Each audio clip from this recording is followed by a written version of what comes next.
সিঙ্গুরের মাটিতে এলো না শিল্প, কৃষিকাজের উপযুক্ত জমি হয়ে উঠল না সিঙ্গুর। কিন্তু সিঙ্গুরের মাটিতে রয়ে গেছে রাজনীতি। অনিচ্ছুক কৃষকের সঙ্গে কথা বলেছিলাম, ইচ্ছুক কৃষকের সঙ্গেও কথা বলেছিলাম। অনিচ্ছুক কৃষক থেকে ইচ্ছুক কৃষকরা বর্তমানে সিঙ্গুরের যারা রয়েছে তারা ভরসা রাখছে এখন বিজেপির ওপরে। শুধু তাই নয়, বিজেপির কৃষক মোর্চার আজকে একটি সভা ছিল। কৃষক মোর্চার রাজ্য কমিটির সভাপতি কি বললেন সাংবাদিকদের মুখোমুখি হয়ে শুনুন। আজকে যে কৃষক সভা করতে এসেছেন সিঙ্গুরে, কৃষকদের মূলত কি বার্তা দিলেন? দেখুন, প্রথমত হচ্ছে গত 18 জানুয়ারি ভারতবর্ষের যশস্বী প্রধানমন্ত্রী এই সিঙ্গুরের টাটার মাঠেই সভা করতে এসেছিলেন। আর এই সভা করার জন্য সবার আগে যেটা প্রয়োজন সেটা হচ্ছে মাঠের অনুমতি। কিন্তু এখানকার কৃষকরা প্রধানমন্ত্রীর এই সভাকে সফলভাবে করার জন্য তারা এখানকার জমির অনুমতি দিয়েছেন এবং এই এলাকার কৃষকদের জমির উপরেই প্রধানমন্ত্রীর এই সভা করে গেছেন।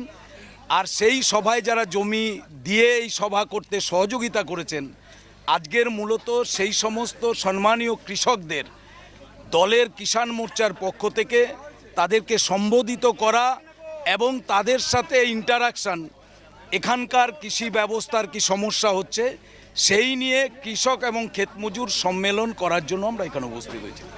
সেন্ট্রালের অনেক প্রজেক্ট তো এখানে করতে দিচ্ছে না এবং নিজের প্রজেক্ট তৈরি করছে, এমনকি প্রধানমন্ত্রীজি সভা করার পরেও এখানে পাল্টা সভা করে ঘাটাল মাস্টার প্ল্যান সিঙ্গুর থেকে উনি উদ্বোধন করলেন। এই ব্যাপারটা কিরকম দেখছেন? দেখুন, বিষয়টা হচ্ছে প্রধানমন্ত্রীর বিভিন্ন স্কিম যদি এখানে লাগু হয় সেখানে কালো টাকাকে সাদা করা অসম্ভব। তাই নিজে কিছু প্ল্যানিং করতে হবে, যে পরিকল্পনার মধ্য দিয়ে কালো টাকাকে সাদা করে পার্টি ফান্ডে নেওয়া যায় সেই পরিকল্পনা অনুযায়ী কিছু স্কিম রচনা করছেন।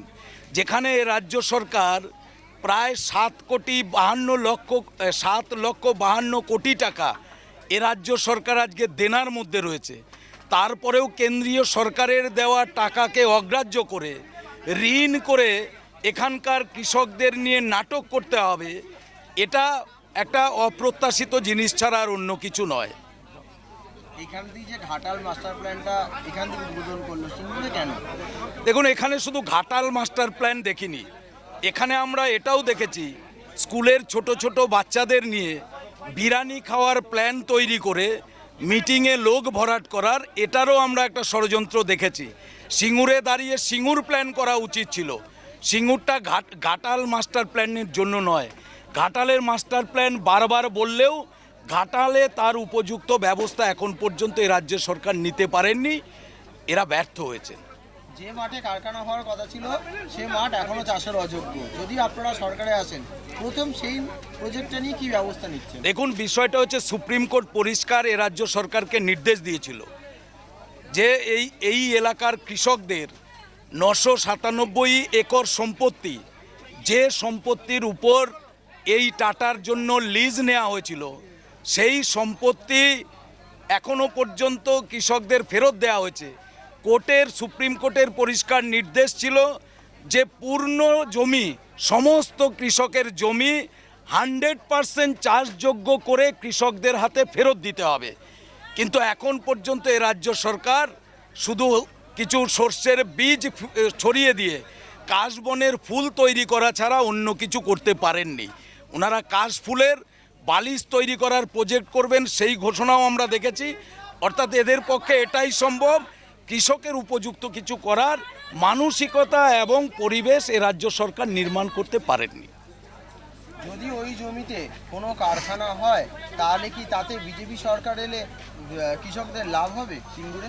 এই মুহূর্তে কৃষি জমির যে অবস্থা হয়ে রয়েছে, সেই জমিতে শিল্প ছাড়া এখানকার কৃষি উপযোগী করা এখানকার চাষিদের পক্ষে এটা খুব কঠিন ব্যাপার। বর্তমান জমির যা নেচার হয়ে রয়েছে সেখানে চাষ হওয়ার মতো উপযুক্ত ব্যবস্থা নেই। বিজেপি সরকার আসলে নিশ্চিতভাবে এখানকার এই চাষিদের ইচ্ছা এবং আকাঙ্ক্ষা অনুযায়ী তারা যেটা চেয়েছেন, এখানকার ছেলেরা চাষের সাথে সাথে শিল্প উপযোগী কলকারখানার সাথেও যুক্ত হোক, চাকরি করুক, অর্থাৎ সেই ব্যবস্থা ভারতীয় জনতা পার্টি আসলে হবে। তার বক্তব্য অনুযায়ী সিঙ্গুরে যে শিল্প হওয়ার কথা ছিল, বিজেপি সরকার এলে এখানে শিল্পই হবে। তাহলে প্রশ্ন এক জায়গায় থেকে যাচ্ছে, তাহলে মমতা বন্দ্যোপাধ্যায় কেন শিল্প করতে পারলো না ওই কৃষি জমিতে? কৃষি জমিতে চাষের উপযুক্ত নেই, তাহলে শিল্প করতে বাধা হলো কোন জায়গায়? সেদিকে রাখবো নজর। আপনারা দেখতে থাকুন ভিশন প্লাস নিউজ। ক্যামেরায় রাজ বর্মনের সাথে দেবরুণ চক্রবর্তী রিপোর্ট, সিঙ্গুর।